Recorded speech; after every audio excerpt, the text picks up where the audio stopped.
L'Ukraine pourrait-elle devenir le 29e pays à adhérer à l'Union européenne? Pour Thierry Repentin, la question est avant tout d'accompagner le pays dans la mise en place d'institutions politiques démocratiques.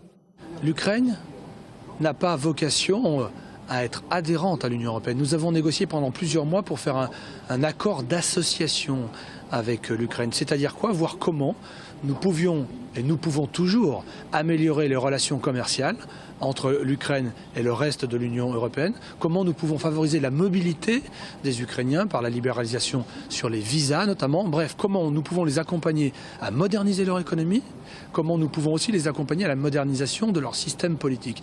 Mais c'est un accord d'association, ça n'est pas un accord d'adhésion, les Ukrainiens le savent, et ils savent aussi aujourd'hui que cette proposition, elle est toujours sur la table, c'est aux Ukrainiens d'en discuter et d'en délibérer sereinement, démocratiquement, sans pression, d'où que ce soit, dans les mois qui viennent.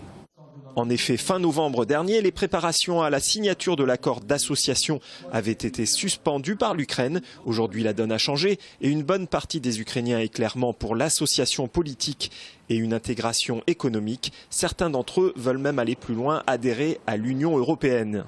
On a vu effectivement à Kiev des manifestants qui brandissaient le drapeau européen. Ça fait toujours chaud au corps, enfin, quand on travaille sur ces questions, que la question européenne soit populaire au-delà des frontières de l'Europe actuelle à 28. Mais il est encore beaucoup trop tôt pour savoir si l'Ukraine aura un destin dans l'Union européenne à terme. Ça sera un choix des Ukrainiens et des Européens de l'Union européenne actuelle. Aujourd'hui, l'Union européenne continue de condamner l'intervention de la Russie en Ukraine. La Commission européenne a annoncé qu'elle aiderait le pays à payer sa dette de 2 milliards de dollars concernant le gaz russe.